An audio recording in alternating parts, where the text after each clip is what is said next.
Ahora sí son 12:05, así que vamos a comenzar a dar comienzo a esta comisión sobre estudios artísticos.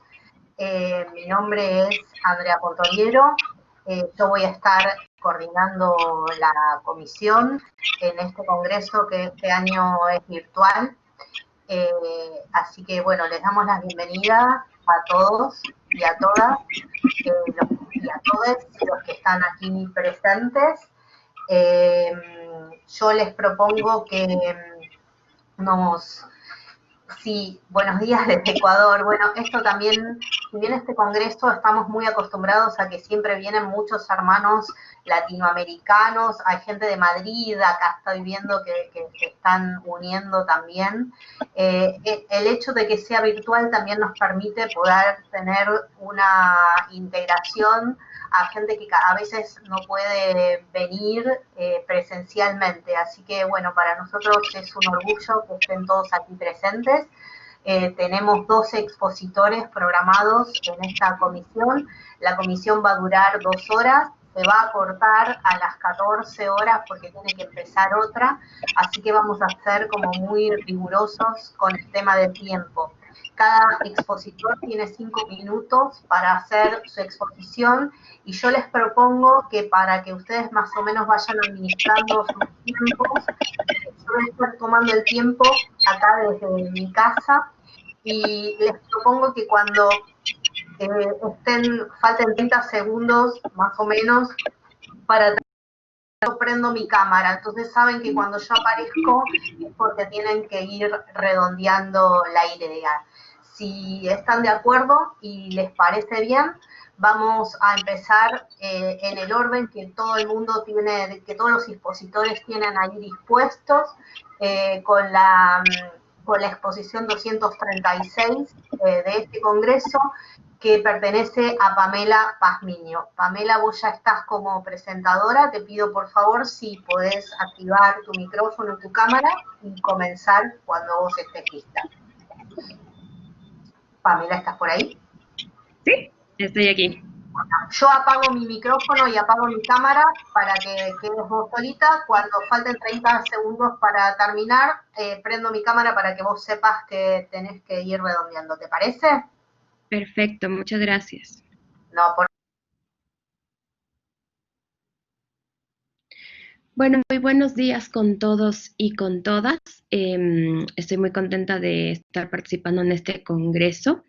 Bueno, el título de mi trabajo es El bello sexo, la creación del book fotográfico sobre las representaciones de las mujeres ecuatorianas decimonónicas.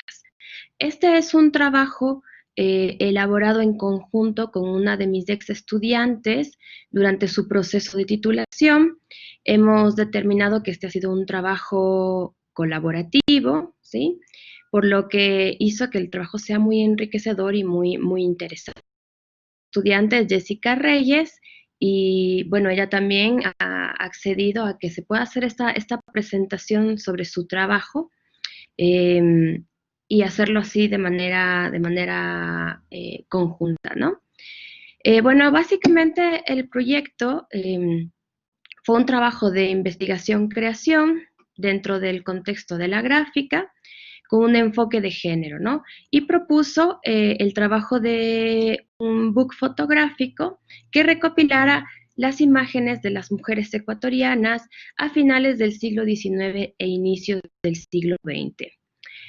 La justificación para la realización de este trabajo fue pues justamente la carencia de publicaciones artísticas y de diseño que muestren y pongan en debate estas representaciones.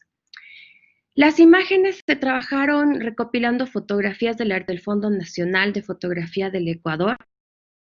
Esto pasó por un análisis crítico y por supuesto, por un conjunto de métodos de investigación en diseño, en artes y género.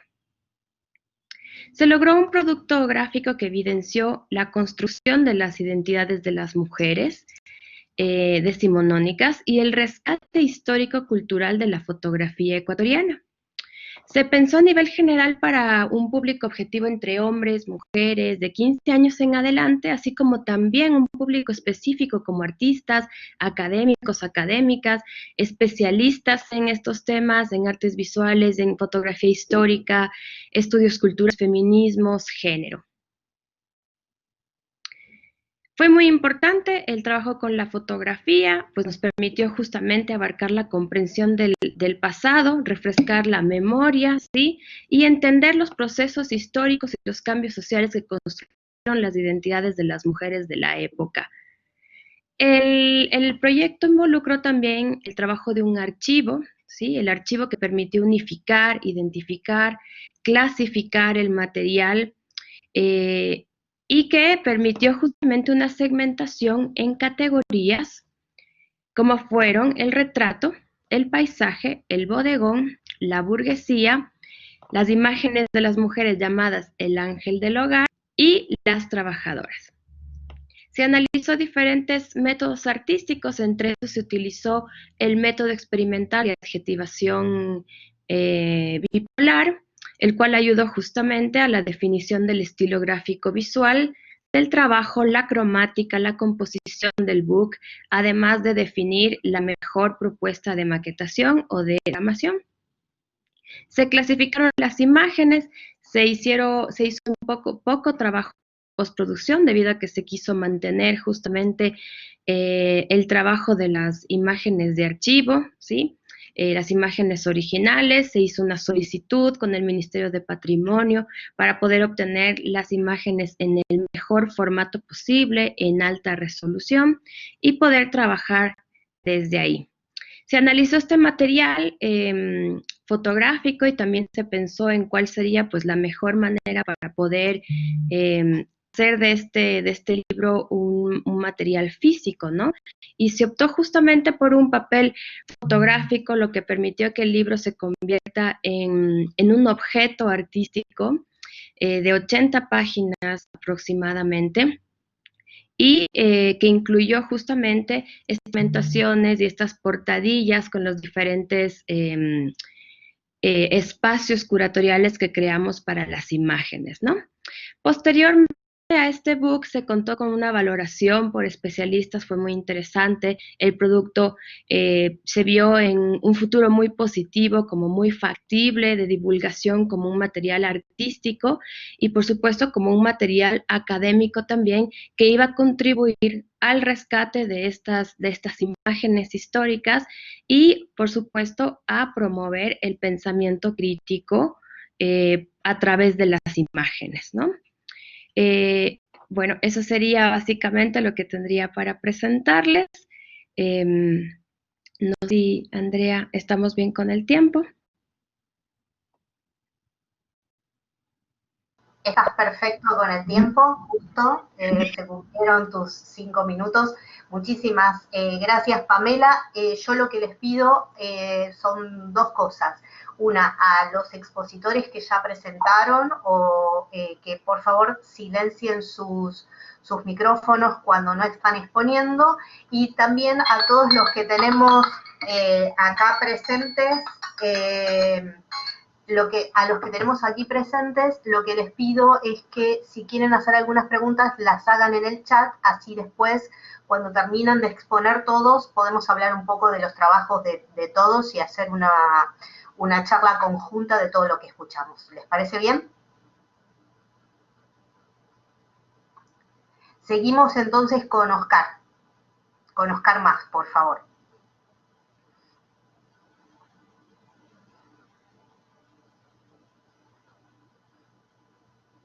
Ok. ¿Me escucha? ¿Se me ve? Se te ve y se te escucha. Yo me voy entonces. Perfecto. Todo. Buenos días, buenas tardes Latinoamérica, a todas y todos. Mi tesis, bueno, esta es parte de mi tesis doctoral en diseño y responde básicamente a una inquietud personal sobre el movimiento punk rock en Lima y las articulaciones con el diseño gráfico. Y para eso, bueno, la pregunta que me he hecho es cómo se dieron estas y cuáles fueron las características visuales, estéticas, cosas de las relaciones entre el punk rock y los principales soportes del diseño gráfico, como pueden ser las carátulas de las maquetas, que son estos cassettes, como o los afiches, las tapas de los discos del vinilo de Leucemia, que es una banda, la primera banda de punk rock en Lima. Y bueno, se pretende comprobar que existió una relación dinámica entre el punk rock y el diseño gráfico. Y para eso, bueno, he tenido que investigar y hizo una pancarta o un backing, ¿no? Desde Debord, Gramsci, Danzig, Hebditch, desde los estudios culturales, sobre lo que es las juventudes rebeldes, o Reynolds sobre el rock, Debord sobre el movimiento internacional situacionista, que influenció este movimiento allá por la década de los 70 y vino recién al Lima en el año 83, porque nosotros salíamos de una dictadura militar y en esa dictadura militar se prohibían las importaciones. Y recién en el año 83, cuando asume después el gobierno, el presidente Alan García Pérez, estábamos en una hiperinflación terrible, no había trabajo, no había oportunidades para los jóvenes, y eso generó pues un caldo de cultivo para el punk, el movimiento en Lima, y es así que se desató todo un movimiento que se llamó el movimiento rock subterráneo, porque venía desde abajo, y era un circuito paralelo a la parte comercial. Y bueno, las 5 bandas fundacionales son esas que están abajo: Leucemia, Guerrilla Urbana, Escuela Cerrada, Narcosis y Autopsia. Esas fueron las 5 bandas.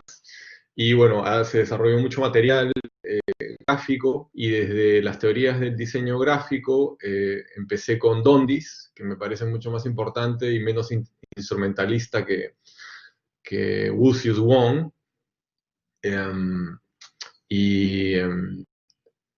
Y luego he estudiado también a otras personas que desde Lima, pero desde los estudios culturales, han investigado el movimiento, ¿no? Por ejemplo, Green bautizó como música limeña punk, como rock subterráneo. Fue en gran medida el resultado de un afiche que en el año 84 anunciaba el concierto llamado Rock Subterráneo Ataca Lima, ¿no? Siguiendo a Green, la circularización generalizada de cassettes se volvió un medio esencial para la desmonopolización global de la industria de la música, ya que el formato era inevitablemente mucho más accesible que el vinilo de la época, y la fotocopiadora se vuelve otra herramienta vital de la producción. Es decir, cuando se diseñan las carátulas de estas cosas, uno las hace en una hoja 4, y le saca fotocopia y comienzan a reproducirse y a comercializarse. Y ya para ir un poco cerrando, las escuelas, según Dondis, se desprenden en 5 estilos: el primitivismo, el expresionismo, el clasicismo, la funcionalidad y finalmente el decorativismo. En el diseño gráfico aplicado al punk se destacan muchas de esas técnicas que están contenidas en esos 5 estilos, las que no necesariamente pertenecen a un solo estilo. Por ejemplo, la fragmentación, la distorsión, la exageración, la complejidad, la irregularidad, el monocromatismo, el colorismo, etc. Al ser una cultura marcada por el hazlo tú mismo, así como dice este backing, y la economía de recursos, las personas que tenían estas iniciativas eran porque llevaban consigo el talento, inclinación por el dibujo, el arte, o en su defecto estudiantes de arte durante este periodo, y no necesariamente diseñadores gráficos. Y era muy sencillo hacer un cartel, un fanzine o una maqueta. Solo bastaba la intención, hojas bond, plumones de punta fina y gruesa de color negro, tijeras, listas, goma y pega, y bueno, goma para pegar y una fotocopiadora. Y con eso termino. Gracias.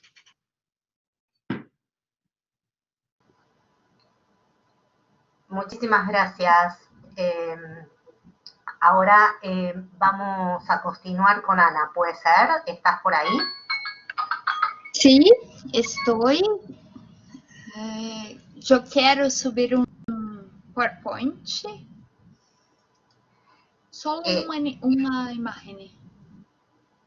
¿Sabes cómo hacerlo? Tem que Desculpa, eu vou falar em português em respeito à língua espanhola, que eu não quero falar nada muito errado. Compartilhar arquivo. Y subo o arquivo. Ana, no se puede subir ningún archivo, la presentación tiene que ser únicamente oral. Ah, tudo bem. Então, vamos lá. Dale, te escuchamos. Todo mundo escuta? Sí, perfecto. Então, boa tarde, meu nome é Ana. Eu estudo traje de cena aqui no Brasil, São Paulo. Eu sou de Campinas, na verdade, que fica no interior. E o meu artigo, meu trabalho, ele nasce da experiência prática com alunos de projetos independentes ou, né, de instituições culturais aqui no Brasil. E eu contesto porque a gente usa linearidade, né? Eu contesto e vou procurar, então, bibliografias que que não vão ficar presas nisso. Porque nas aulas, nos projetos, nas oficinas de figurino, traje de cena, a gente acaba muito usando imagens de figurinos, né? Então, dessa maneira, o figurino acaba construindo, o traje de cena acaba construindo o nosso imaginário de passado, presente e futuro.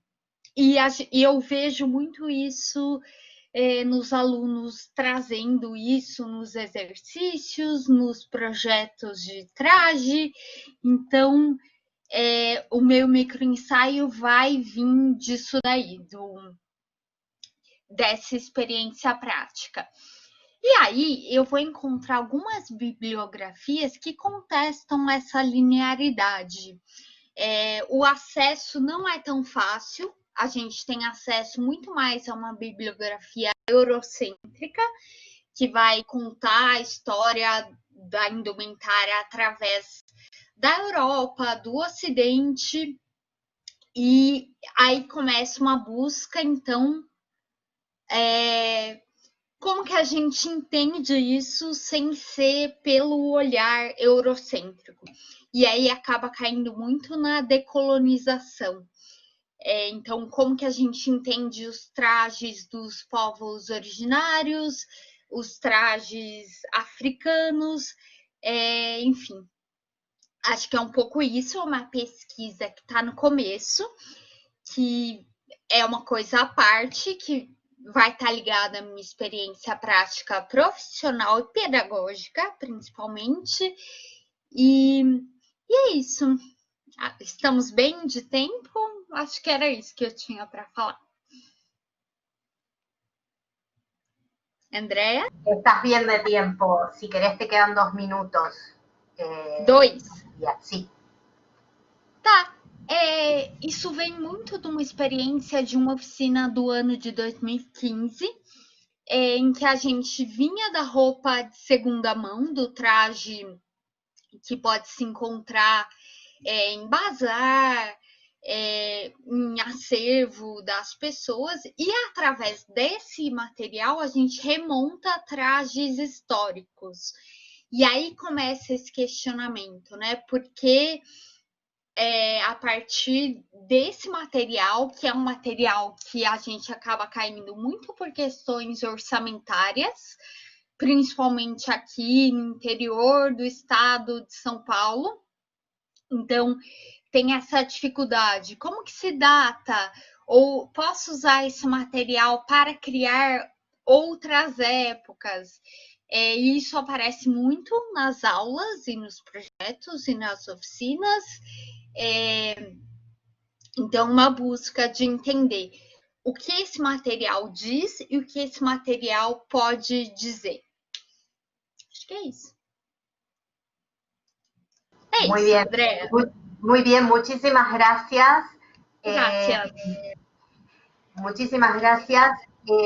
es el turno entonces ahora de Fiorella. No sé si Fiorella está por ahí. Lo que vamos a hacer, Ana, es que ahora cuando terminemos de exponer todos, en todo caso, vamos a transmitirles las preguntas del público para que puedan charlar entre ustedes sobre todo lo que escucharon. Fiorella, nos quedamos con vos. Hola, buenos días a todos, buenas tardes. Bueno, me presento, soy diseñadora gráfica y curadora, y mi ponencia tiene que ver con la curaduría en diseño. Y fue impresionante porque armar esta ponencia fue atravesada por la cuarentena en sí, ¿no? Y es increíble cómo uno va estudiando acerca del tema y cómo se va haciendo cada vez más profunda la necesidad de una curaduría en diseño, ¿no? Yo trabajo con alumnos que estudian diseño gráfico y es importante ordenarles la producción a los alumnos. Muchas veces uno no se da cuenta que todo está comunicando, ¿no? Imagínense estas personas, estos futuros diseñadores que tienen que pensar en cómo van a exponer sus trabajos ante un posible, ¿no? Nuevo trabajo, ante un posible contratista, ¿no? Bueno, pensar en esto, ¿no? Y pensar que desde tiempos antiguos las personas fuimos acumulando, coleccionando y mostrando nuestras cosas de una manera en especial. En la antigüedad, por ejemplo, se hablaba de los gabinetes de curiosidades. Eran estos gabinetes donde la gente coleccionaba cosas exóticas y las mostraba, ¿no? Entonces, fíjense cómo ahora se ha vuelto cada vez más necesaria una curaduría en diseño, hasta incluso una curaduría en lo que es la exposición visual de la persona. Por ejemplo, ahora en el Zoom, ¿no? En cualquier reunión que tengamos virtual. Dicen, según los estudios actuales, que la gente mira más el fondo de la persona, lo que rodea a la persona, más que a la persona en sí que está hablando. Estamos mirando si está ordenado, si no está ordenado, qué colores hay. Bueno, yo justo a propósito, en este caso, me puse de fondo estas obras de arte para que tengan que ver con el tema que me incumbe, ¿no? La curaduría y el diseño. Pero todo comunica, ¿no? Y hasta podemos llegar a hablar, por ejemplo, del libro de Orwell, ¿no? 1984, que es cada vez más real, esto de que las pantallas nos rodean, y creo que tiene que ver con esto de que la imagen tiene que ser curada, todo tiene que estar curado, nuestras producciones, nuestro logo, nuestros trabajos presentados. Por ejemplo, imagínense que no es lo mismo que yo presente una carpeta transparente a que presente una carpeta de cartulina de un grosor importante, con un color importante, ¿no? Pero ante estas cosas también tenemos que tener un límite, ¿no? Porque, bueno, hace muchos años, en los 70s, en realidad en el año 1969, Harold Seaman, que fue uno de los primeros curadores, hizo una muestra increíble en Alemania, en Berna. Pero ¿qué pasó acá? Se encontró con artistas como Joseph Beuys, que lo culparon a él de que la muestra era una obra de arte de él. O sea, se preocupó él tanto por la curaduría, que la curaduría pasó a ser la obra de arte en sí. Y los artistas se quejaron de que eran meras pinceladas en su pintura, o sea, en la pintura, por así entre comillas, de Harold Seaman, ¿no? Cuando la curaduría de autor se come la obra.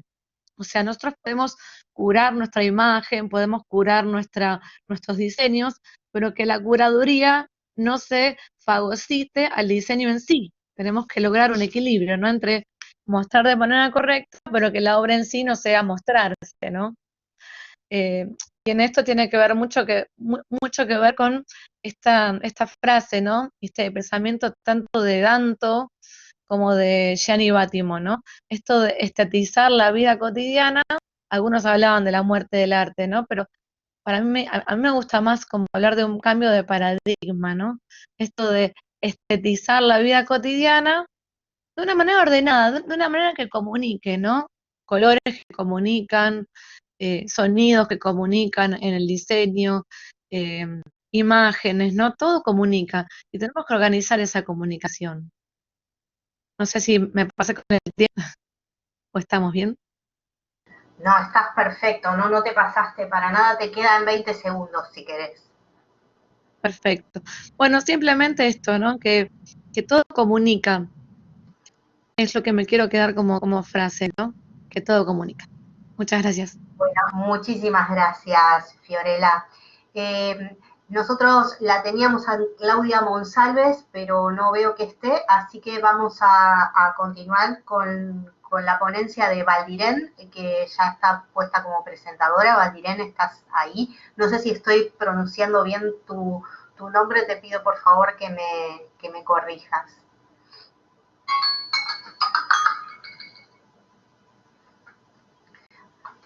Valdirén, ¿estás por ahí?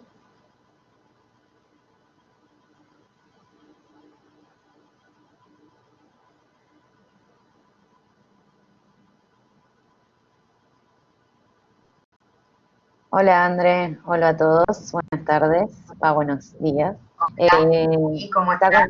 Está con mala internet, por lo que parece, así que si quieren pueden seguir con el próximo. A ver quién es. María Carolina Vivar Cordero, ¿estás por ahí? Hola, sí estoy. Un segundo. Bueno, dale.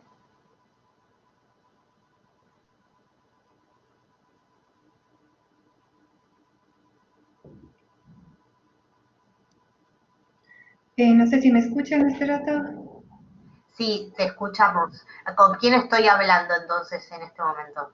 A ver, soy Carolina. Carolina, genial. Sí.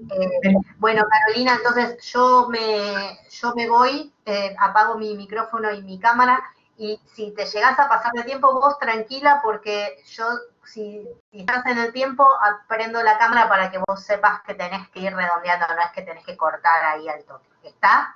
Dale, okay. Me voy y te dejo a vos solita. Gracias. Bueno, primero, hola con todos. Mi nombre es Carolina Vivar, soy de Ecuador. Buenos días en Ecuador, buenas tardes en Argentina. Bueno, quisiera comentarles de una investigación que está realizándose en este momento. Todavía no se concluye, más bien sería súper enriquecedor si podríamos tener comentarios. Esta investigación trata de la relación entre el diseño interior y el ser humano. Los espacios específicamente y los sentidos de las personas. Justamente voy a tomar una frase que nos dejó Fiorella, que decía, todo comunica. Y es verdad, todo comunica, pero dentro de las enseñanzas que tenemos normalmente como diseñadoras interiores, tenemos a la forma, la función y la tecnología como elementos regidores dentro del espacio. Y lo que quisiera tomar yo es a la arquitectura dentro del espacio como una envoltura estática, como bien lo comenta Le Corbusier, y pensar que realmente podemos llegar a pensar el diseño desde una mirada bastante sensorial. David Le Breton habla en uno de sus libros sobre cómo el cuerpo es atravesado constantemente por los estímulos del mundo y nosotros como seres humanos tenemos que vivir a través del mundo, a través de los sentidos. Entonces, la investigación apunta justamente a esta relación entre diferentes elementos, sobre todo pensar que el cuerpo humano está integrado por 5 sentidos externos y estos 5 sentidos externos no están siendo aprovechados al momento de diseñar. ¿Qué es lo que de esto trata? Es que normalmente estamos viviendo en un mundo ocular-centrista en donde toda nuestra atención está basada en la vista, pero estamos reduciendo la importancia significativa a los otros sentidos. Podríamos llegar a pensar, por ejemplo, que la nueva tecnología empieza a generar nuevas intervenciones a partir de nuestros sentidos. Si es que pensamos en, por ejemplo, los cines, no solamente es el poder ver la película, sino también poder escuchar la película y muchas veces ya hasta sentir la película. Pensemos cómo empiezan a integrarse nuevos sentidos dentro de un elemento para poder disfrutar. Y no pensemos solamente en un elemento en donde yo me voy a ir a entretener. ¿Qué es lo que sucede con todos estos elementos a los que estamos viviendo constantemente? Debemos prestar atención completamente hasta las condiciones térmicas del espacio, en varias partes del mundo está bastante tomado en cuenta, pero solamente para poder llegar a tener una comodidad estable. Pero podríamos nosotros empezar a generar diseños pensando en cómo podemos estimular diferentes sentidos para que la gente pueda llegar a tener una experiencia mucho más abundante. Entonces, la relación entre el espacio y los sentidos, desde una mirada estética, podría llegar a hacer que cada uno de los estímulos puedan llegar a ser mucho más fuertes en cada uno de los espacios que vamos a diseñar, y como consecuencia podríamos llegar a tener una experiencia estética pensada directamente en los espacios a los que vamos a relacionarnos. No sé cómo estamos de tiempo con todas las cosas. Estás bien, si querés tenés un minuto más. Perfecto, entonces, la idea de esta investigación es poder llegar a generar una concepción de una configuración espacial a través de la integración de los sentidos.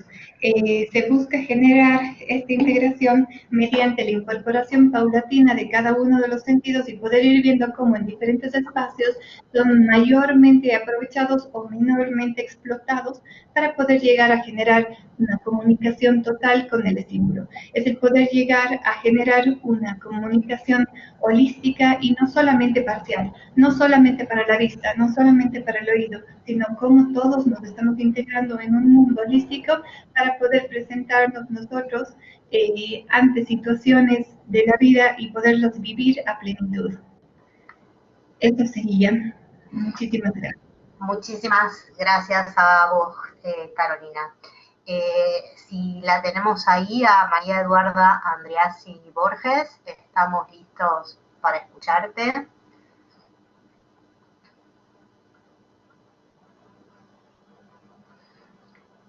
Genial, ahí apareció tu micrófono. No sé si ahí te vemos.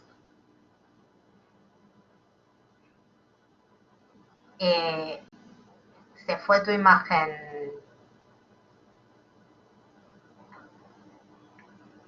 Ahí está, no te escuchamos.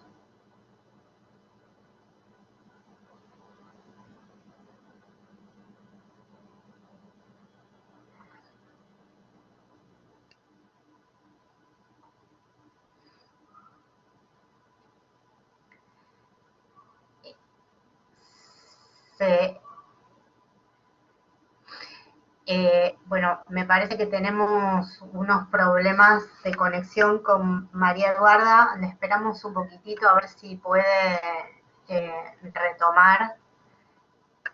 A ver quién sigue. Sí, Valdirén, ¿estás ahí? Podés presentar vos, si querés. Sí. Dale. ¿Están me ouvindo? Dale. Te escucho, pero no te veo. ¿Están me ouvindo? Te escucho. ¿Están me ouvindo? No te estoy viendo.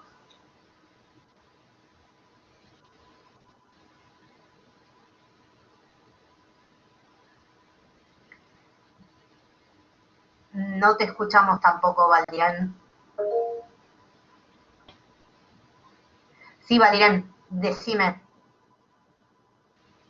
¿Están me ouvindo? Sí, estás en vivo y te estamos escuchando. ¿Vos me escuchás a mí?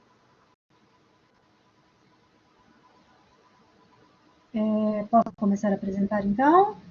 Sí, empezamos Valdirén y entonces después vamos con María Eduarda, que ahí la veo que se está reconectando. Dale, empezamos. ¿Empezás vos? Ok. Dale. Então, ok. Vamos com Valdirén, entonces. Só começar a apresentar então, né? Dale. Minha conexão acho que está ruim. Mas vamos lá. Meu artigo, ele trata, né, este resumo trata sobre o design e feminismo, a invisibilidade das mulheres alfaiates, né? Este tema ele é um recorte da minha tese de doutorado, que trata sobre o design e feminismo, mulheres na alfaiataria. Esse trabalho, essa tese está em fase de conclusão, né? Estou trabalhando ela numa da Unesp. Sou orientanda da professora Mônica Moura, tá? E dentro deste processo, o design e feminismo, a invisibilidade das mulheres alfaiates, nós procuramos dentro de um processo, tá? De perceber a atuação das mulheres dentro do processo histórico, né, que se fragmenta no ano de 1655, onde houve uma imposição, né, um impedimento para que as mulheres pudessem atuar, né, como alfaiates. Tá? Então, existem várias discussões já sobre isso, em relação ao nome ser um nome já pela sua raiz masculina, né?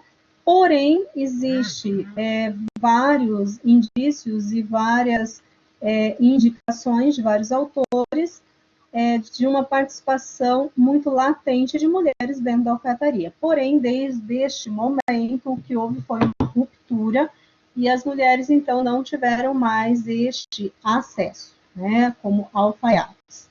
Então, dentro da tese, busca-se compreender, levantar historicamente, datando lá desde 1655, quando houve, então, este bloqueio, e depois a gente vem fazendo, dentro de uma linha do tempo, uma construção de compreender como que esta mulher vai mostrando a sua atuação desde Bertin, né? Rose Bertin, que foi, então, a modista de Maria Antonieta, e depois vem se compreendendo por Lanvin, por Chanel, por Schiaparelli, e essa tese vem trazendo, então, esta construção de mostrar esta participação e também como esta alfaiataria se configura do século XIX para XX, com todo um construto histórico de várias mulheres que atuam como alfaiates, porém existe um negacionismo, né, para a mulher alfaiate. Então, quando, por exemplo, se eu digo eu sou alfaiate, eu faço alfaiataria, automaticamente, isso é uma percepção minha como pesquisadora, eu percebo naqueles que recebem essa informação uma certa rejeição. E aí isso foi, então, o trabalho da tese também, que ainda está em construção, e desse exposto aqui, desse pequeno recorte, de mostrar que dentro de todos os materiais, ou praticamente quase todos, não existe um registro que diga esta mulher exerce e faz alfaiataria, né? Ela trabalha com todos os princípios, com todos os construtos necessários que determinam uma peça como alfaiataria. E aí, dentro deste registro, entendemos que o design, ele se torna responsável, né, em trazer, então, tirar, como design social, tirar as mulheres desse negacionismo e trazê-las, então, para a linha da historicidade, para que elas possam também serem utilizadas, né, nos construtos de novos produtos, da academia, da indústria e tudo mais. Então, ela trata exclusivamente sobre isso, né? Esse é o ponto central do artigo. É isso.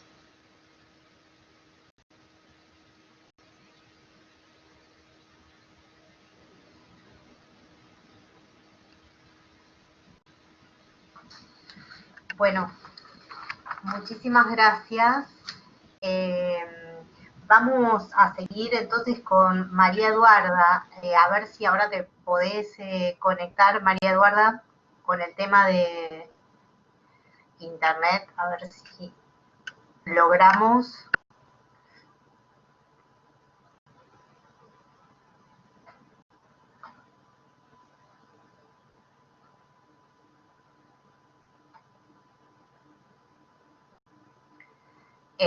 María Eduarda, ¿estás por ahí?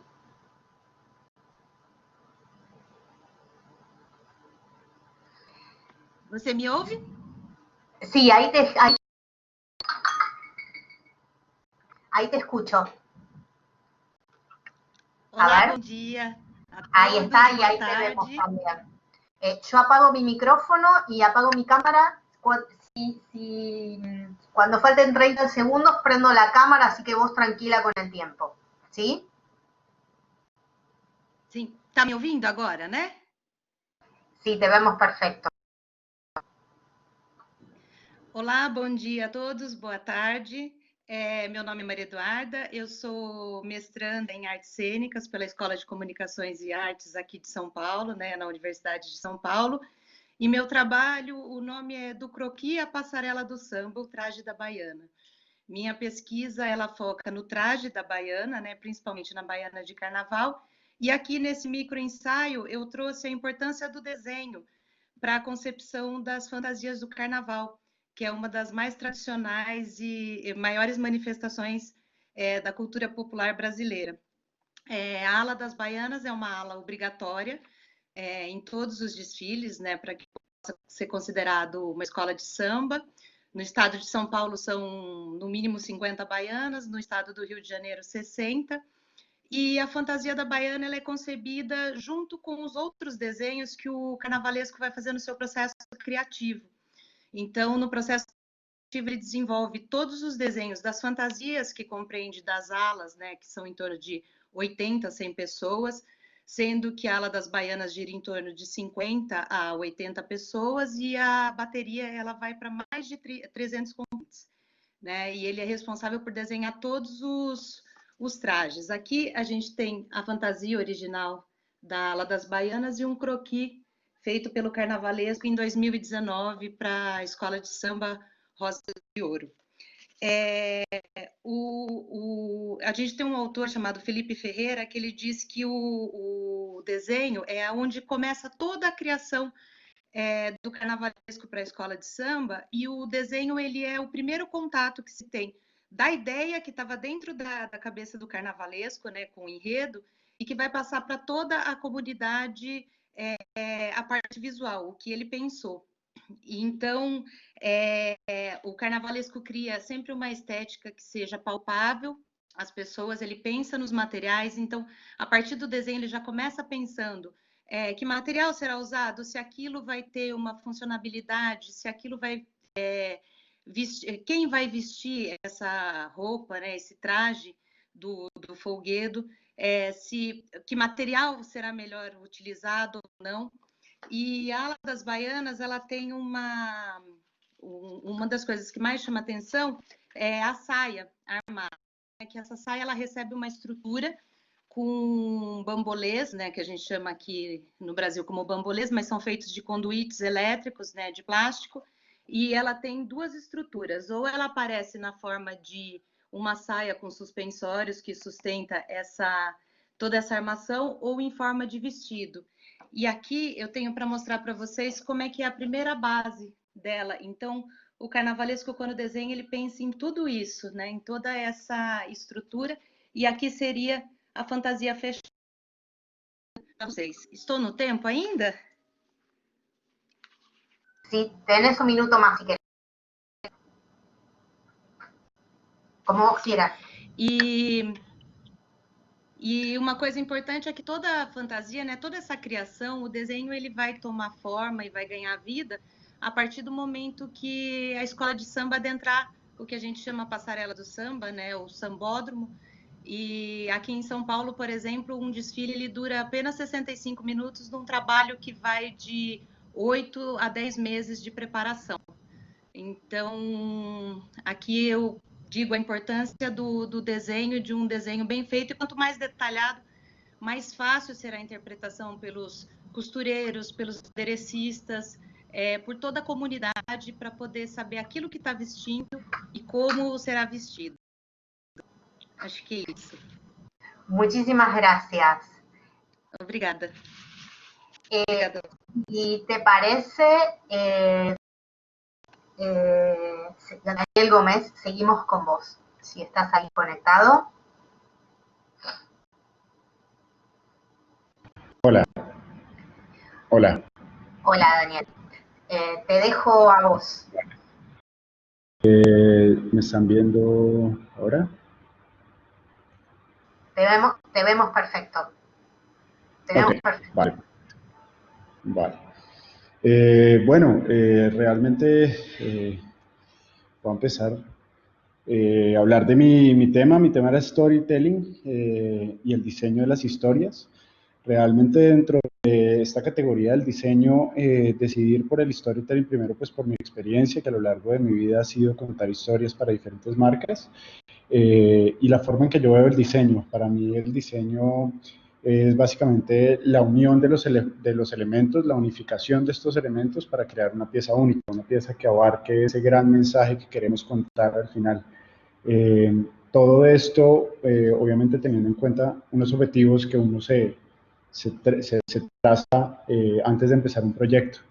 La idea de las historias son vistas como una herramienta muy poderosa, tal vez una de las herramientas más poderosas del mundo. Para mí, nosotros crecemos constantemente con historias a nuestro alrededor, a nosotros nos enseñan a lo largo de la vida a través de historias.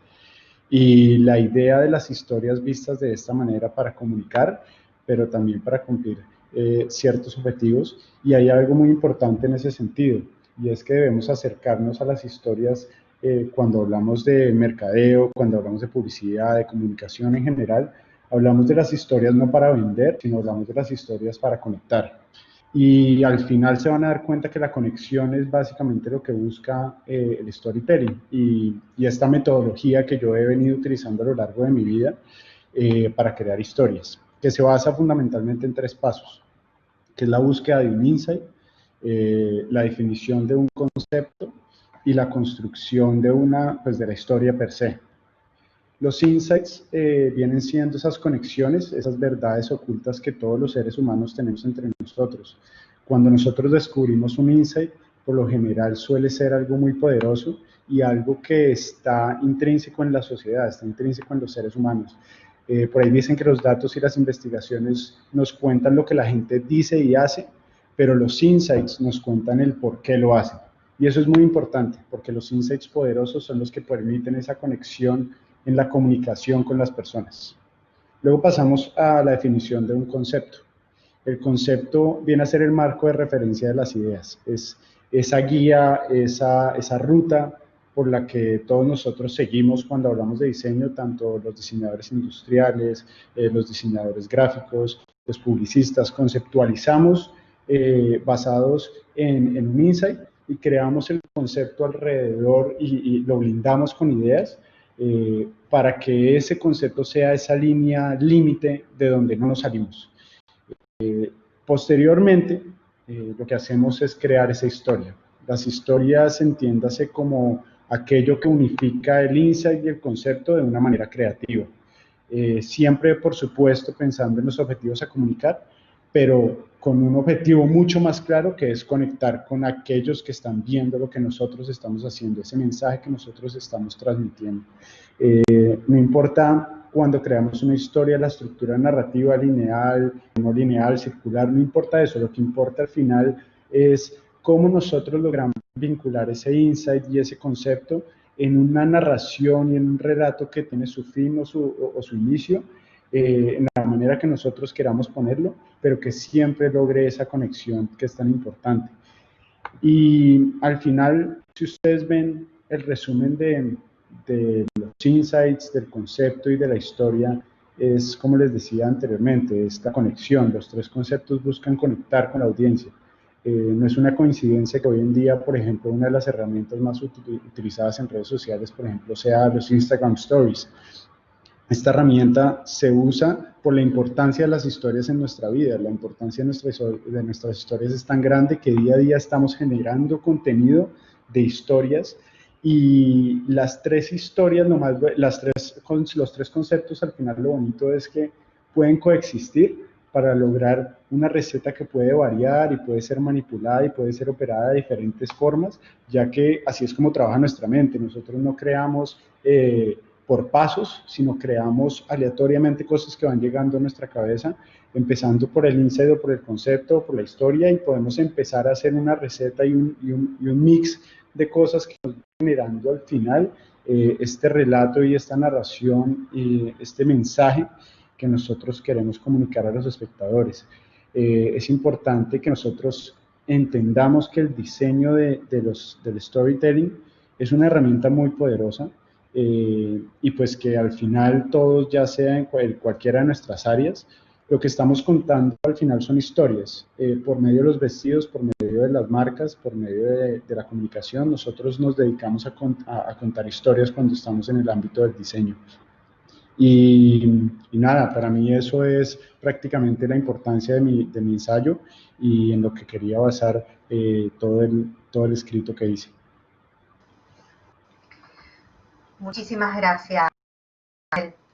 Gracias. Vamos a seguir entonces con María Cecilia Amaral Pinto.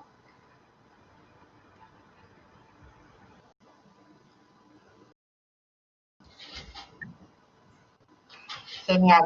María Cecilia, bueno, yo te dejo sola y cuando sea más o menos el tiempo yo prendo mi cámara, así que vos tranquila, si me ves aparecer de vuelta es que tenés que ir redondeando, ¿dale? Ok. Boa tarde, tá me vendo?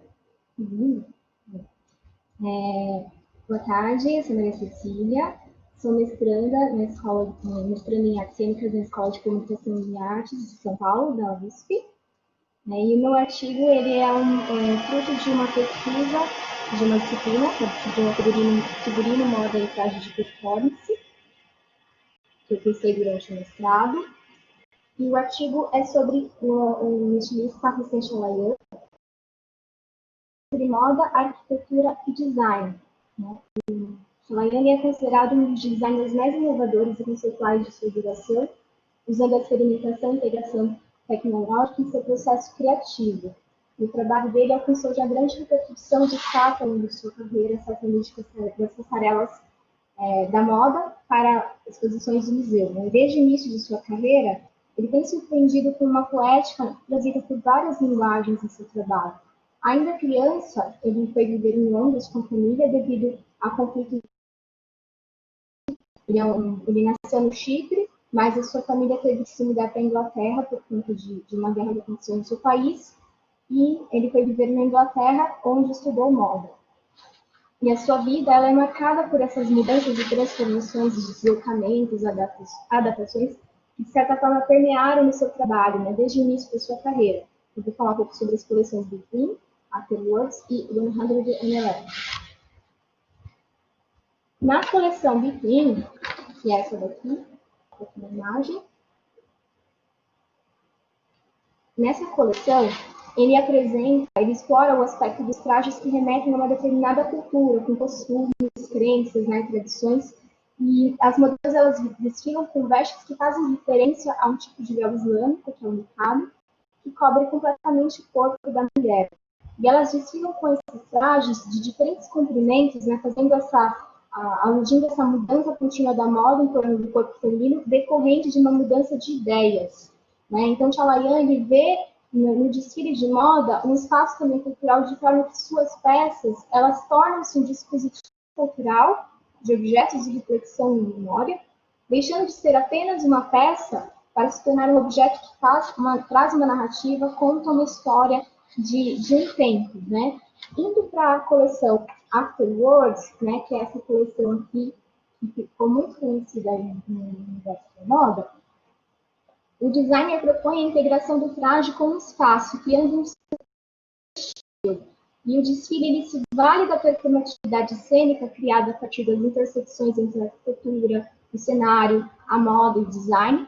E ele já é conhecido extremamente pelo uso inusitado, conceitual nos seus desfiles, e essa coleção ela apresenta-se no cenário de uma sala de estar, e a partir do momento que as modelos vão entrando, elas vão interagindo com esse espaço. O desfile ele começa com a apresentação com 5 modelos sentadas de frente para um público, representando aí uma família, e conforme elas saem, entram outros modelos, e elas vão pegar os sacos, as cadeiras passam os vestidos, que elas passam a vestir, as cadeiras elas são dobradas e transformam-se em malas, e vai ocorrendo essa transformação do espaço que passa a se tornar um cenário vestível, Então, nessa coleção, o estilista ele traz um dos seus temas mais abordados, que é o nomadismo, e ele traz também essa ideia do lar desmontável, né? Dessa forma, a cadeiras são dobradas, viram malas, a mesa de centro, né, que é uma das peças que mais ela se transforma em uma saia, tornando-se deslocável junto com o corpo. No desfile, então, ele foi inspirado nessa ideia de ter a evacuação de uma casa, né, durante um cenário, um tempo de guerra. E, ao mesmo tempo que ele se inspira na situação dos refugiados, ele traz para o palco, né, uma inspiração na sua própria vida, né, na situação que ele passou. E indo para a coleção 111, eu trouxe aqui algumas imagens para representá-la, ele propõe a transformação dos trajes de maneira quase...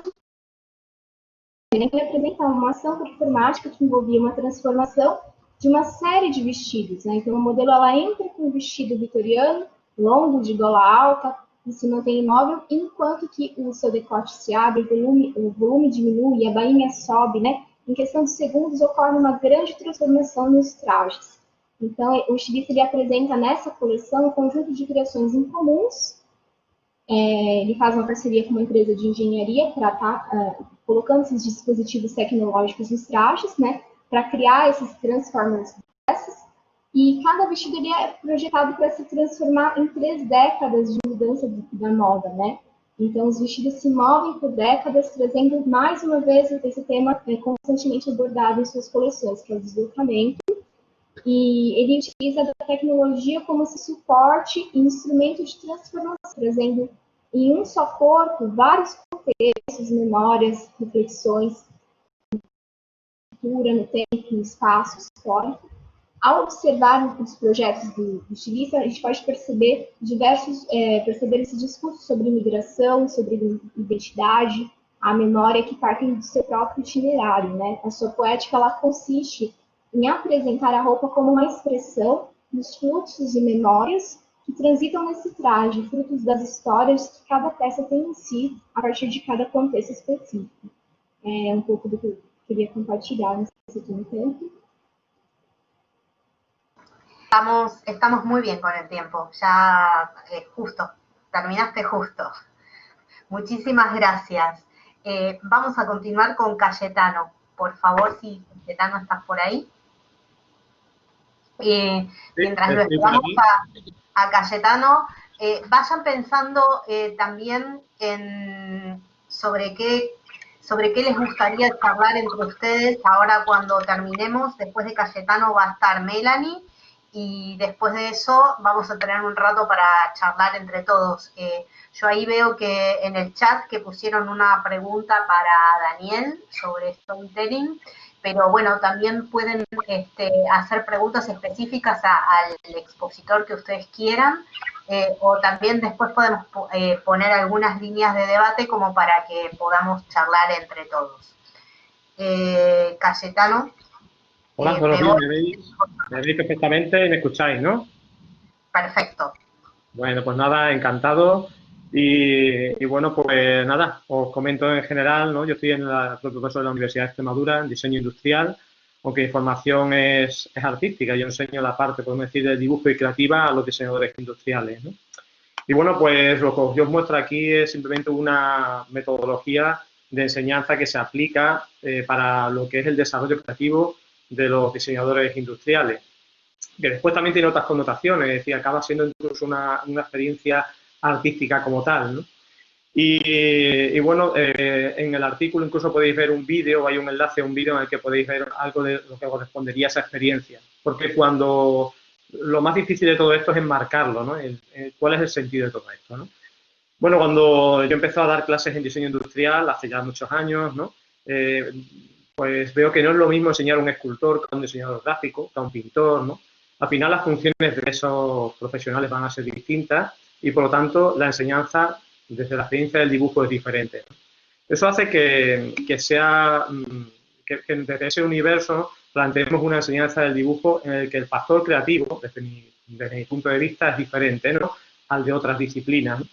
¿Y por qué? Porque será necesario capacitar en la imaginación. en idear nuevos imaginarios, algo que nunca ha existido. Probablemente un producto que tendrá una función, un uso diferente entre otros valores. Por lo tanto, no existe un objeto evocador de nada, ¿no? Vamos a tener que imaginarnos algo totalmente novedoso.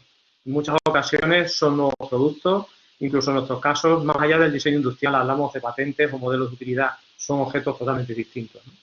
Partiendo de este universo es fundamental, entonces, desarrollar la capacidad de dibujar lo imaginado, para diseñar nuevos productos, y será importante en todo esto tener un control del proceso creativo.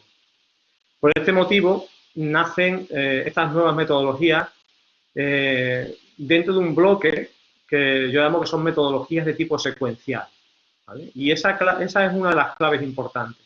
Es decir, el tiempo va a participar en el proceso de crear y lo hará con también otro valor muy importante y claro, y es que se va de las partes al todo.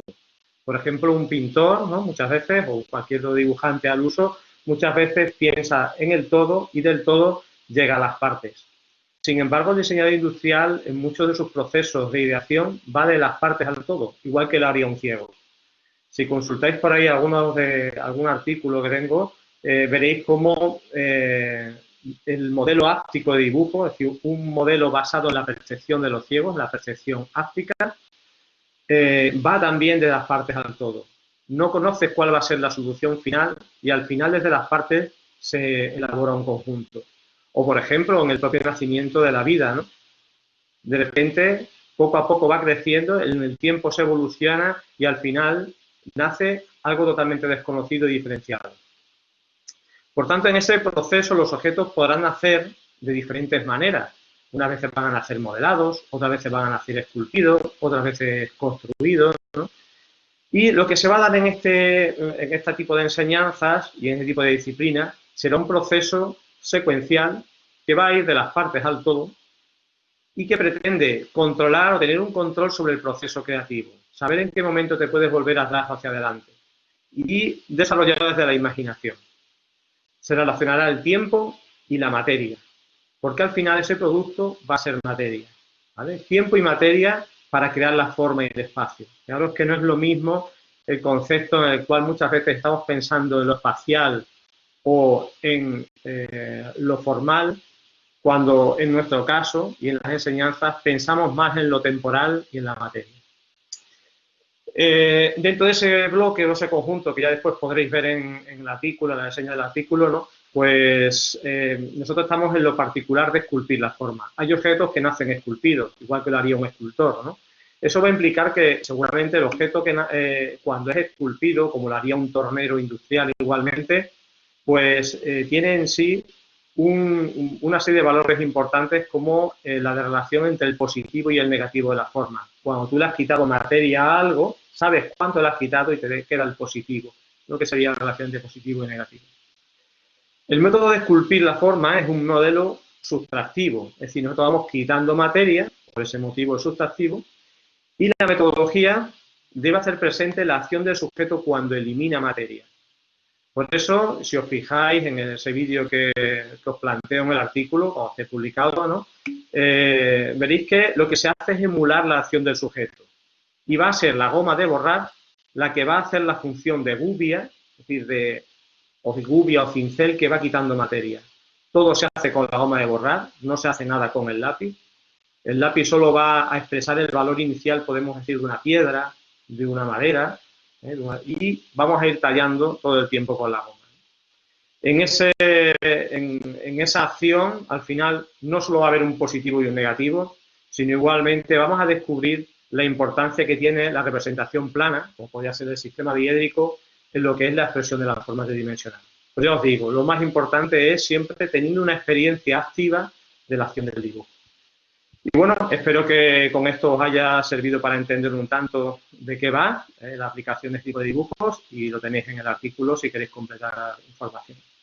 Un saludo a todos desde España.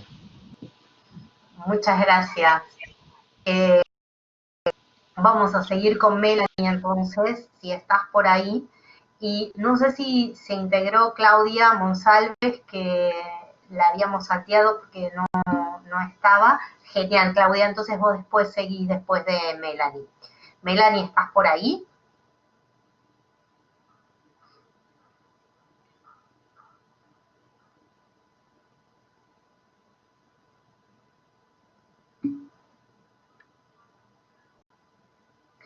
Ah, no te preocupes, Claudia.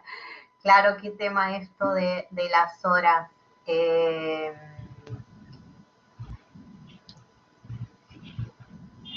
Dale. Bueno, perfecto. ¿Sí? Dale. Yo me voy. Hola, ¿cómo están? Sí, muchas gracias, Andrea. ¿Cómo están? Bueno, para mí es un placer inmenso poder estar aquí con todos ustedes, además escuchar las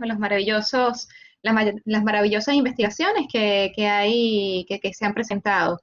Y bueno, yo en esta oportunidad vengo a presentarles o a comentarles un poco sobre mi investigación sobre la industria de la moda. Yo hace par de años pude culminar la maestría en gestión y políticas culturales en la UCB, vengo de Venezuela.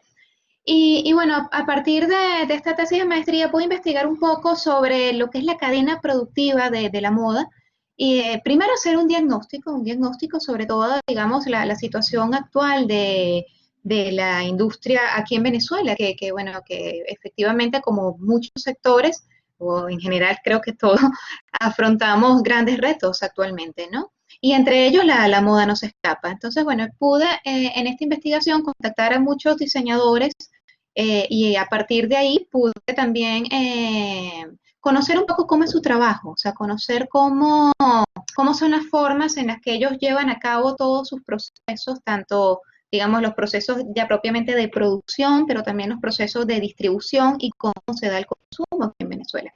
A partir de ese diagnóstico, posiblemente pude diseñar una serie de alternativas para poder desarrollar lo que es la moda aquí en el país, ¿no?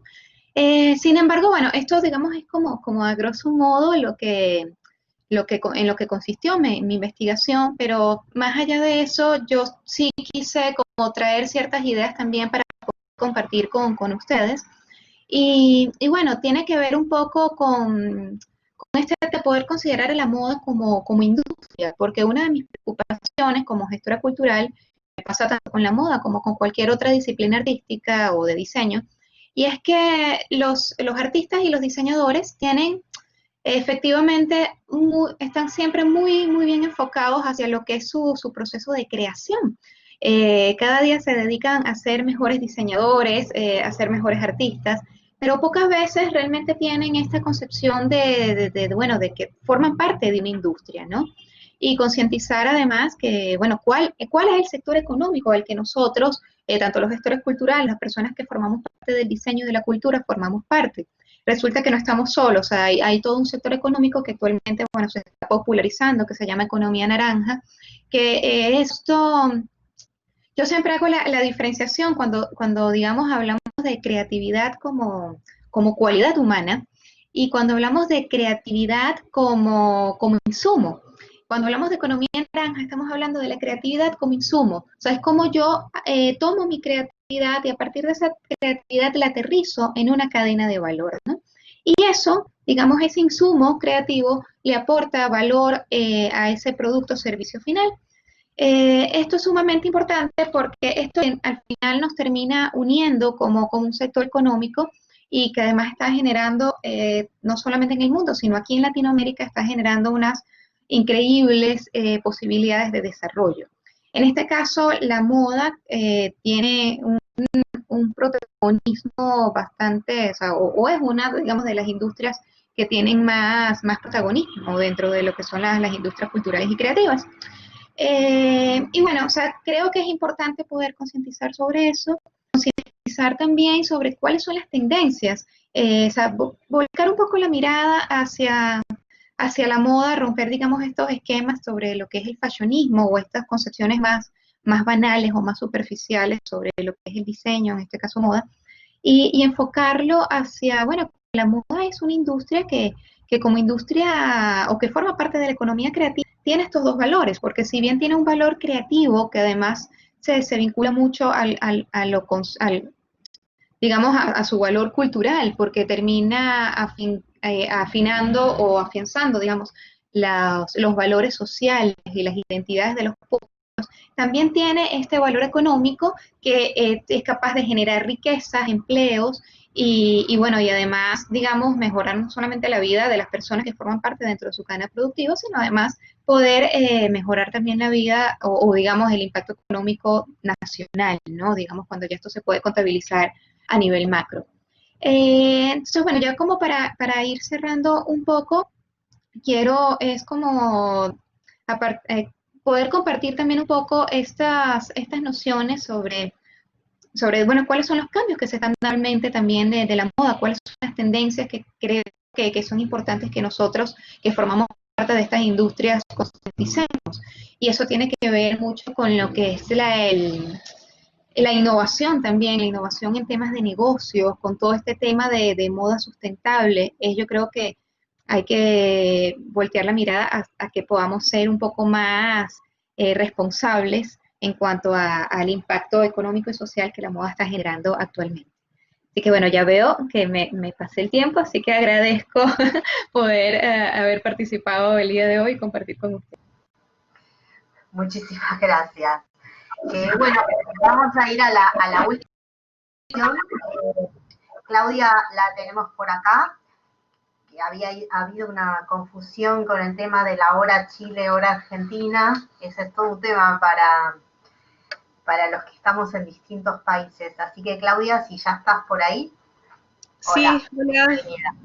¿Qué tal? Yo me voy y te dejo sola.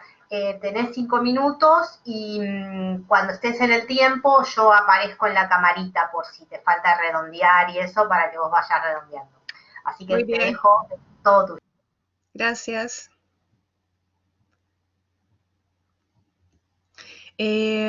Bueno, la presentación que traigo hoy tiene que ver con una investigación que vengo realizando desde el año 2017 aproximadamente, en base a las relaciones que he encontrado entre las redes de arte correo, entre artistas que de alguna forma apuestan por un arte y una práctica colaborativa y generadora de situaciones, como son, por ejemplo, algunos artistas que trabajan a partir de intervenciones urbanas desde los desplazamientos del grabado, y en este último tiempo, aquellos y aquellas que desde la gráfica han iniciado conversaciones a partir de lo que ha estado ocurriendo en las situaciones sociales y políticas latinoamericanas, sobre todo, con el estallido gráfico en las calles.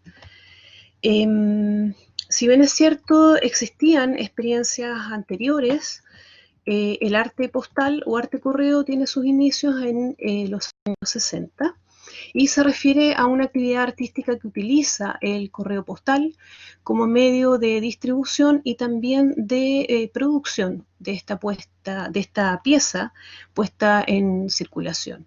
Es decir, los códigos propios del medio se incorporan a la obra, es decir, sellos postales, timbres, el formato, en este caso de la tarjeta postal, también el uso de remitente, de destinatario, que en algunos casos también se subvierte, junto con las huellas y las marcas del viaje a los cuales se encuentran expuestas estas piezas. Eso también se incorpora.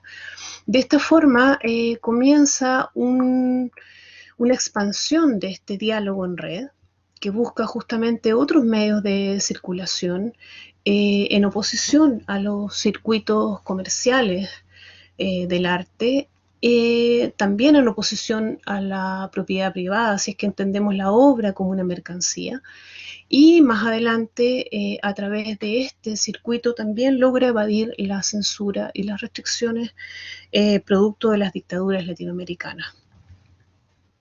Las principales experiencias de arte correo en América Latina se encuentran desde los años 60 en Uruguay a través de Clemente Padín. En Argentina podemos encontrar a Edgardo Antonio Vigo, a Graciela Gutiérrez Marx. En Brasil al poeta visual Pedro Lira. Desde Chile tenemos como representante más significativo a Guillermo Deisler. quien luego del exilio reside un tiempo en Bulgaria y posteriormente es en Alemania, donde realiza toda su obra y construye, como señala Paulina Varas en su investigación sobre Guillermo Deisler, comunidades temporales vinculadas. Por otra parte, el año 67, Liliana Porter envía a través del correo sus primeros trabajos, también Luis Kanmitzer, que comienza a enviar exposiciones por correo. Todo esto en el marco de el manifiesto que realizara Luis Kanmitzer durante entre los años 64 y 65, a partir de los desplazamientos del grabado. Entendiendo el grabado como algo que fue siempre un reproductor de imágenes reveladas por otros medios y por tanto un arte de segundo orden. Justamente la crítica que hace Kanmitzer junto a sus compañeros del taller que tenían en ese momento fue que el grabado vivió siempre encerrado en un medio, encerrado en las técnicas, y que había llegado la hora de que los artistas tomaran la responsabilidad de revelar sus propias imágenes. A partir de este manifiesto se abren múltiples posibilidades de materialización de obra gráfica que de alguna manera se emancipa de ese lugar secundario dentro del campo del arte contemporáneo y es capaz de proponer una reflexión crítica a partir de sus propios procesos. En la década de los 70, justamente la crítica de la obra como fetiche y la propuesta de un arte colectivo y procesual coincide justamente con la oposición de las subculturas de los medios de comunicación masivos y también la lógica del espectáculo. Y aquí, bueno, quería citar a Jonathan Crary, quien dice que la cultura espectacular se basa en estrategias a través de las cuales los individuos se aíslan, se separan y como consecuencia de este aislamiento habitan el tiempo despojados de poder. El arte correo de cierta forma subvierte este orden represivo e intenta recomponer esos diálogos, el intercambio y las redes afectivas. El ejercicio artístico se entiende como un medio justamente para la activación de una conciencia crítica, una recuperación de las experiencias de vida. Y aquí también quisiera una cita de Jape, que nos habla sobre la cultura del espectáculo desde Guy Debord, y dice: la contemplación pasiva de imágenes, por lo demás elegidas por otros, sustituye el vivir y determinar los acontecimientos en primera persona. La constatación de este hecho es el núcleo de todo pensamiento y de todas las actividades de Debord. A los 20 años exige un arte que sea creación de situaciones y no la reproducción de situaciones ya existentes. Y bueno, a partir de esta cita es que quiero detenerme en el tratamiento de las imágenes, tanto de las prácticas de arte correo, como las de aquellas que provienen de desplazamientos del grabado y también del estallido gráfico de los últimos meses. Y vemos que esas imágenes que son extraídas muchas veces inclusive de los medios de comunicación masivas, en un acto de reapropiación y de resignificación de aquellas imágenes. Por lo tanto, vemos que hay una contraposición a esa contemplación pasiva y también impuesta de la cual nos habla Jape. Y en ese sentido podemos decir que tanto quienes provienen del arte correo como quienes salieron a intervenir gráficamente en las calles en el último tiempo, están en una resistencia a justamente el allanamiento de esas potencialidades críticas creadoras y buscando de alguna forma alguna línea de fuga que pueda transformar el contexto político y social en el cual se encuentran. Estamos un poco con el tiempo. Estamos. Claudia, muchísimas gracias. Yo lo que quiero hacer ahora es abrir a las preguntas. Pueden hacer preguntas concretas a cualquiera de los expositores. De hecho, hay una que es para Daniel Gómez, que te preguntan si funciona el storytelling como estrategia para la comunicación de los emprendimientos que hasta ahora se han gestionado. Daniel, si estás por ahí, si tienen preguntas concretas, las pueden hacer y se las hacemos a través del chat. La gente que no es expositora, pero que está acá dentro de esta comisión y quiere participar, lo pueden hacer a través del chat y hacer las preguntas por ahí, que se las trasladamos. Y también pueden ustedes hacer sus comentarios, es decir, abrimos la comisión a que la gente que está también de oyente pueda participar. Sí, Daniel. Ok, sí, no, a ver, lo que preguntaba Ana y lo que yo le respondía era que de hecho es increíble que el storytelling realmente es una herramienta que no muchas empresas utilizan y muchas empresas que son emprendedoras no ven, tal vez por un tema de recursos, por supuesto, pero esto, como ahorita lo hablaban, es un tema de creatividad y es la posibilidad o la capacidad de comenzar un negocio con el pie derecho y empezando a construir una historia que al final de cuentas, en muchos de los casos de emprendimiento, una buena historia bien contada desde el principio es lo que va a generar que eventualmente tú empieces a crear una comunidad. La comunidad se va a empezar a conectar con lo que tú ofreces, con tu propósito de marca, y al final la gente eso es lo que busca. Cuando uno tiene un emprendimiento, debería buscar como primer paso generar una plataforma de marca que tenga algo clarísimo y es ese propósito que nos va a permitir construir esa historia y esa historia que nos va a permitir conectar con la gente a la que le queremos llegar. Entonces, por supuesto que creo que es muy importante para los emprendedores, es fundamental tener un buen storytelling, tener una historia que contar, una historia que ojalá tenga un insight muy poderoso y que permita conectar con aquellos a los que les vamos a hablar. Perfecto. ¿Y esto pensás que, o sea, que claramente se puede asociar a cualquier instancia? Es decir, se puede asociar a alguien que trabaja en modas, a alguien que trabaja en arte, a alguien que trabaja en diseño industrial. Es decir, por supuesto. Claro. Por supuesto, nosotros cuando creamos productos, a ver, nosotros cuando llegamos y afrontamos un proyecto cualquiera que sea, tenemos que llegar con una idea y es lograr comunicar ese producto de la mejor manera posible. Al final ese es nuestro objetivo como diseñadores, ya sea por medio de la moda o del diseño industrial o de la comunicación como lo hago yo hoy en día, y es lograr comunicar ese mensaje final. Pero para comunicar ese mensaje final tenemos que entender que hay una historia por detrás que tenemos que contarle a la gente. Uno crea prendas o uno crea comunicación o uno crea objetos y sale a mostrarlos a la gente con un objetivo, pero uno no sale, por ejemplo, les tengo un ejemplo perfecto, y es cuando la gente hablaba de Mac, pues Mac no vendía unos computadores diferentes porque simplemente eran diferentes. Ellos vendían no pertenecer a ese status quo, ser diferentes. Ahí es donde vendían una personalidad y donde vendían una historia que fuera la que cautivó a la gente y la que hizo que se generara toda esta comunidad. No vendían computadores bonitos, vendían una historia detrás de los computadores bonitos.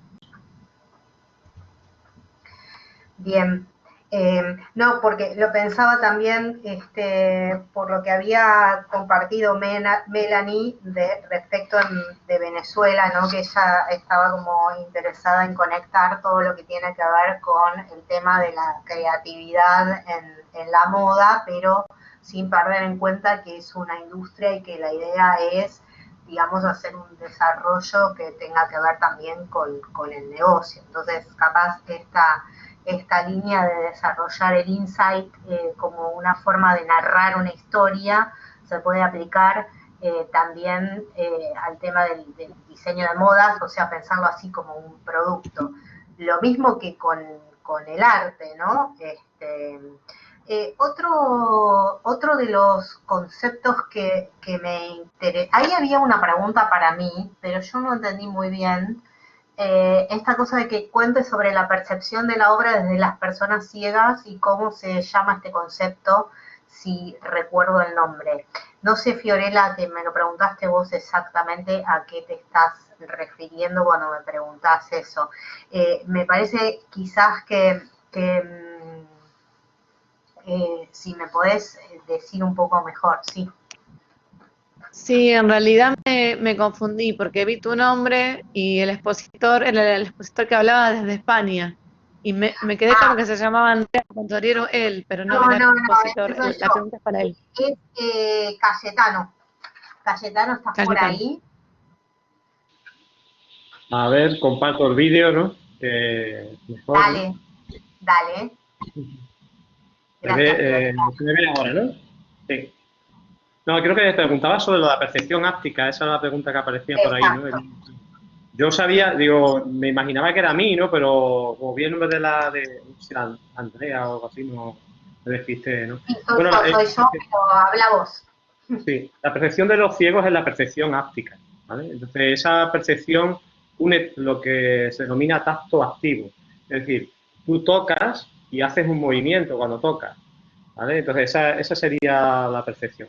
Entonces, nosotros cuando hacemos diseño industrial, muchos de los procesos van de las partes al todo y yo les explico ese concepto que además es importante porque cuando nosotros interactuamos con los objetos, no lo hacemos únicamente visualmente y por lo tanto tener en cuenta el factor de la percepción áptica es importante.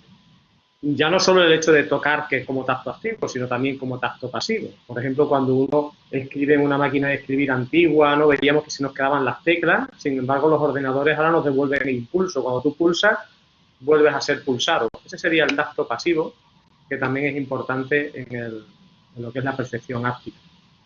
Y bueno, pues sí que hay por ahí algunos ensayos. Si necesitas cualquier cosa, me puedes escribir al correo electrónico que es ccruz@unex.es y yo te puedo enviar alguna información. Además que hay algunas otras tesis que hablan de la percepción áptica aplicadas ya específicamente a los ciegos. Y me parece que una de ellas es una chica española que ya está afincada en México hace mucho tiempo y que hizo su tesis doctoral sobre la percepción de los ciegos. No sé si con eso es suficiente o necesitas alguna más información. ¿Bien? Muchas gracias. Bueno, no he salido, ¿no? Ahora comparto el vídeo. Venga. Hay una pregunta también dirigida a Melanie Kors, que te pregunta, Melanie, sí, ahí, dale, habla vos. No sé si la leíste, si no la leo yo. ¿Cuál fue la metodología que usaste para estudiar los diseñadores y qué te llevó a pensar que están enfocados en un proceso creativo? Sí, bueno, la metodología fue un proceso de observación principalmente, o sea, fue una serie de entrevistas que le pude hacer a los diseñadores, fue una observación directa. Y parte de lo que comento, bueno, primero lo hablé en términos generales, porque trabajo además no solamente con diseñadores de moda, sino también con músicos, con artistas plásticos, y veo que es un problema que está en general. En el caso particular del diseño de moda, me pasó fue que en la tesis pude notar, particularmente aquí en Venezuela, nosotros tenemos grandes problemas en cuanto a la adquisición de insumos, ya sea primero por los grandes problemas en cuanto a la hiperinflación que hay actualmente, también a lo que es la producción textil en el país, que ha bajado obviamente todas las opciones.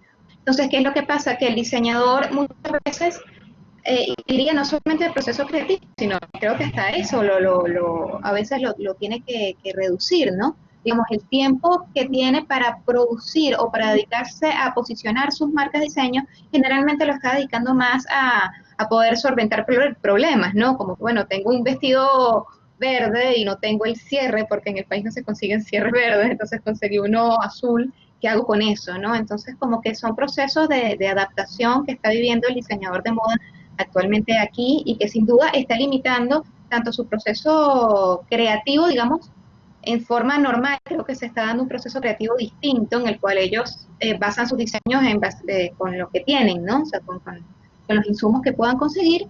Y bueno, pero efectivamente eso entorpece de alguna manera todo lo que es el proceso o la cadena productiva, o sea, todo lo que es el proceso de distribución y comercialización también, o posicionamiento de sus marcas. Muchísimas gracias. Hay una pregunta para Fiorella, que Fiorella, si estás por ahí, te preguntan, yo mientras voy leyendo la pregunta que te hacen, quería preguntarte si podías comentar más sobre los procesos de curaduría en diseño. ¿Sería para exposiciones o para proyectos de diseño? Bueno, en realidad tiene que ver con la producción de los diseñadores, de cómo presentan su obra, ¿no? No solo en una exposición, sino en el hecho de cómo presentar, bueno, por ejemplo, yo enseño en la Escuela Da Vinci Multimedial, es un terciario, donde, bueno, hacemos que los alumnos empiecen a preparar un portfolio. Entonces es importante ese portfolio, que esté presentado de una manera curatorial, no simplemente arrojar, ¿no?, las obras en un plano, en una web, en un Instagram, sino curar también esas obras, ¿no? Yo creo que cada diseñador puede sentir como que su trabajo, cada pieza que hizo también es una obra, ¿no? Entonces, la necesidad de curarlas visualmente, ¿no?, de organizarlas, de ordenarlas con un sentido. No sé si eso responde a la pregunta. Sí, yo creo que sí, ahí te dice que sí, Pamela. A mí, yo no veo así otras preguntas más en el chat. Yo quería hacer una pregunta a todos en general, me la puede contestar cualquiera. En realidad es algo que me surgió respecto a la ponencia que hizo Claudia Monsalves, que ella habla del arte correo y me llamó, no es que me llamó, le quería preguntar a ustedes, a todos en general que se dedican al diseño, esta cuestión sobre lo colaborativo, ¿no? Esta cosa que ahora está como muy en boga esta cuestión de hacer redes y de hacer proyectos colaborativos, donde en realidad uno por ahí no es el autor único de una obra, sino que esto se teje en redes entre muchos diseñadores o muchos artistas. Me parece que se aplica a todo lo que tiene que ver con el arte y con el diseño. ¿Me podrían desarrollar un poco qué es lo que piensan ustedes respecto a esta cuestión de lo colaborativo? Porque, bueno, también esto que vos planteás, Fiorella, respecto de la curaduría tiene que ver también con estas cosas, ¿no? Cuando uno cura y cura muestras, en realidad no es de una persona a veces, sí cuando se hace un portfolio, pero si no, habría como un diseño abarcador donde todo hace, y acá veo que también hay un compañero que quiere participar. Sobre eso quería comentarles lo siguiente. Hay un psicólogo que se llama Mihaly Csikszentmihalyi. Él ha estudiado la creatividad por mucho tiempo y la creatividad creemos que está en el individuo, y en realidad no está en el individuo. La creatividad es un proceso sistémico que se da en la interacción de ese individuo con una sociedad y una cultura. Por eso es que ya es colaborativo, ¿bien? Entonces, Teresa Mabile también habla de los tres componentes de las personas creativas y está también en esa línea. Entonces, ya por naturaleza, el proceso del acto creativo es un acto colaborativo, ¿no? Eso. Sí, Fiorella, vos querés decir algo también. Que justamente viendo el rol del curador, se lo ve como un mediador, porque tiene que mediar con los sponsors, tiene que mediar con los de prensa, tiene que mediar con el artista, con el público, ¿no? Y creo que todos los diseñadores tienen también que hacer ese trabajo de mediar, ¿no? Mediar para comunicar, ¿no? Mediar para que sea algo rentable, mediar con, bueno, por ejemplo, ahora con esto de los nuevos medios, ¿no? De tener que adaptarse desde a dar una clase por Zoom, así que todo es, ¿no? Colaborativo, más que nunca. Cayetano, vos ahí también querías hacer un aporte, te escuchamos.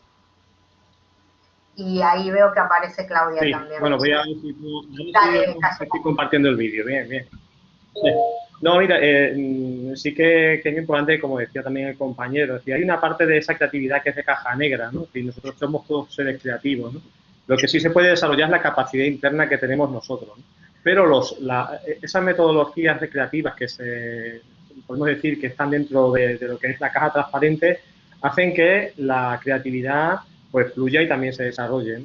Y en lo que sería el arte creativo, las disciplinas en las cuales hay un arte colaborativo, participativo, incluso por experiencia y actividades, investigaciones en las cuales estoy participando, pues vemos cómo se fomenta la creatividad y el desarrollo creativo cuando hacemos un arte participativo.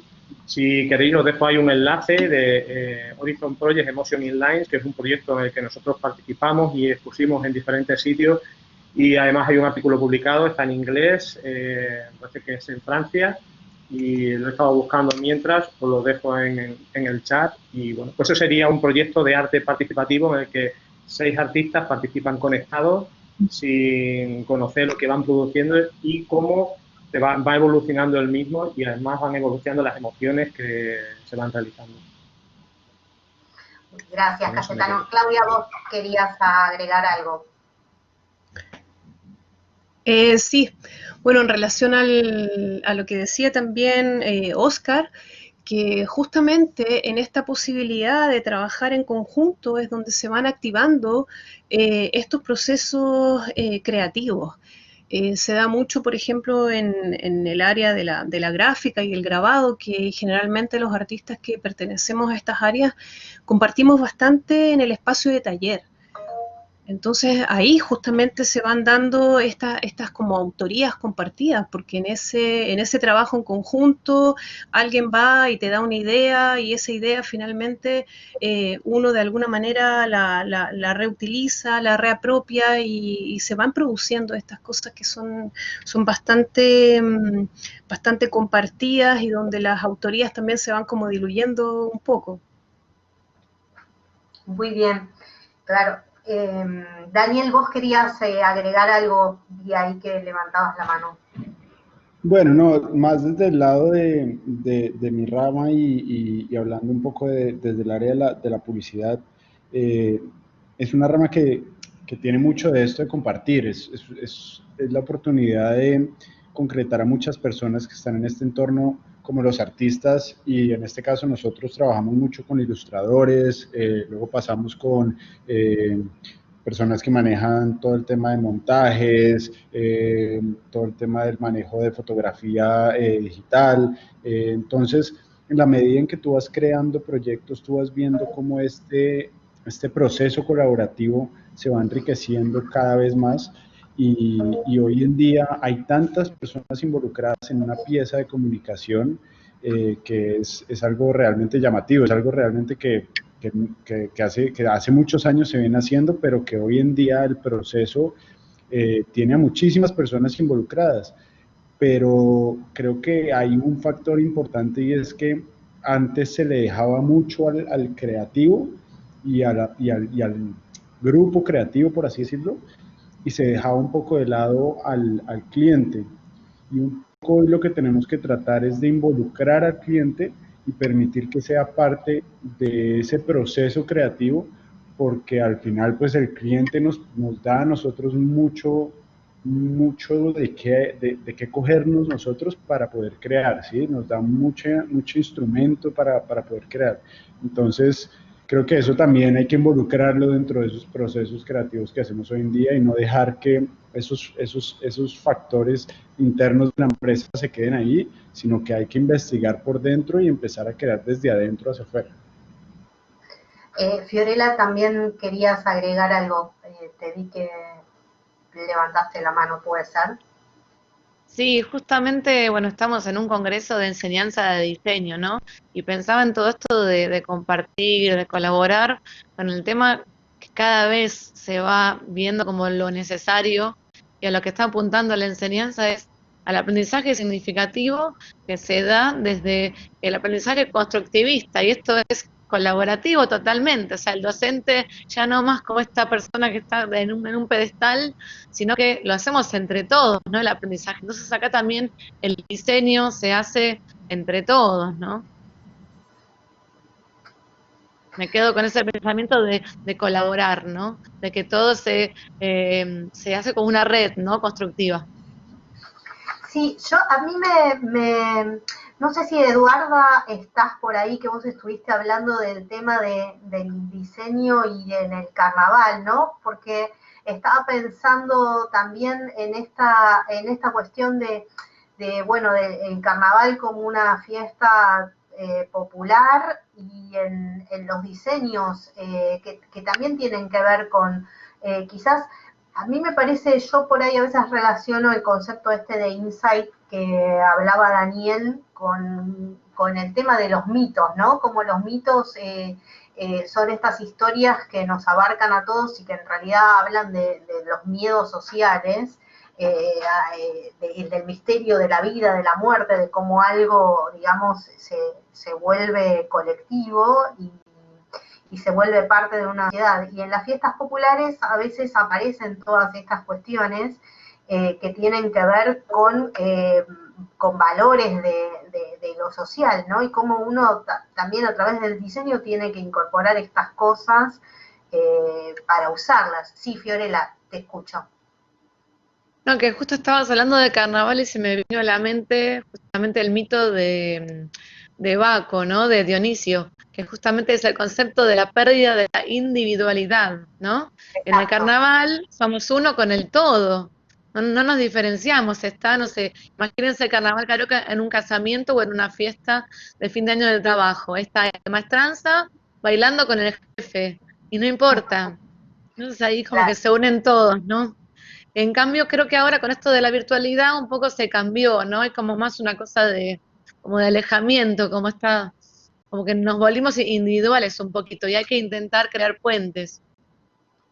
Sí, tal cual. Claudia, vos querías decir algo. Sí, va relacionado con lo que estaba diciendo Fiorella ahora. En relación al carnaval, yo lo veía desde las calles, cuando uno ve estas intervenciones gráficas, donde hay grafitis, grabados, collage, afiche y todo como una capa sobre otra, y también ahí se van perdiendo estas autorías individuales y se va armando, es como un solo poema visual colectivo. Entonces también ahí hay una relación. Sí. Bien. Bueno, muchas gracias. Interesante todo lo que están aportando. No sé si alguien quiere hacer alguna pregunta, si alguien tiene ganas de agregar algo. Nos quedan unos minutos nada más y después tendríamos que ir cortando porque, bueno, sigue el Congreso con otra comisión. Pero bueno, quería saber si alguno tenía ganas de agregar algo o, bueno, vamos cerrando. Ahí, Fiorella. Sí, te escuchamos, Fiorella. Bueno, estoy muy habladora hoy, pero realmente me motiva mucho. Todos los temas que expusieron fueron realmente muy interesantes y todos se enriedan, ¿no? Pero de una manera positiva. Estaba pensando en todo esto, ¿no? Que bueno, que me pasa con los alumnos, ¿no? Todo esto de la pandemia, la crisis, todo lo que está pasando, ¿no? Y dejarles, como les dejé a mis alumnos en su momento, este mensaje de que son cambios de paradigma, de que hay que acomodarnos en grupo a la nueva realidad y adaptarnos para algo positivo, porque bueno, los cambios fueron positivos en el siglo XIX, cuando pensábamos, ¿no? Cuando pensaban ante estos cambios tecnológicos, en su momento, después de la Segunda Guerra, con el nacimiento de Internet y ahora con este nuevo cambio de paradigma, de que todo va a ir hacia algo positivo y colaborativo, ¿no? Quizás volvamos como una especie de cavernas, ¿no? Pero cavernas modernas, pero con cosas colaborativas, ¿no? De ciudades donde la gente se ayuda entre sí y colabora para crear algo bueno, ¿no? Ojalá. Está bueno un mensaje así en el medio del momento que estamos viviendo. Bueno, ahí veo que se están poniendo los contactos de ustedes en el chat. Me parece muy bueno, porque bueno, eso cuando estamos juntos en un mismo espacio presencial, algunos se pasan las tarjetas y bueno, y hacen todos estos contactos, y yo sé que una de las razones por las cuales uno participa en los congresos es para justamente poder hacer estas redes y estas cuestiones colaborativas respecto de las líneas de investigación que están armando. Así que me parece perfecto que se pasen los datos de ustedes, y donde uno puede también seguir por ahí profundizando sobre las propuestas de cada una. Así que, bueno, yo por mi parte fue un honor y fue muy interesante compartir esta comisión con ustedes, y les agradezco a todos. Ahora a las 14 va a haber otra comisión, así que también los invitamos a que sigan participando. Va a haber actividades durante toda la semana, y bueno, por mí eso es todo por hoy. No sé si alguien quiere decir algo más. Yo les quería comentar que la próxima comisión va a ser la A46, que va a tratar sobre relaciones entre diseño, arte y artesanía, por si les interesa. Y también agradecer mucho la participación de todos. Funcionó realmente muy bien, así que me quedo contenta por eso. Bueno, muchas gracias. Bueno, nos despedimos entonces y los invitamos a la próxima comisión. Gracias.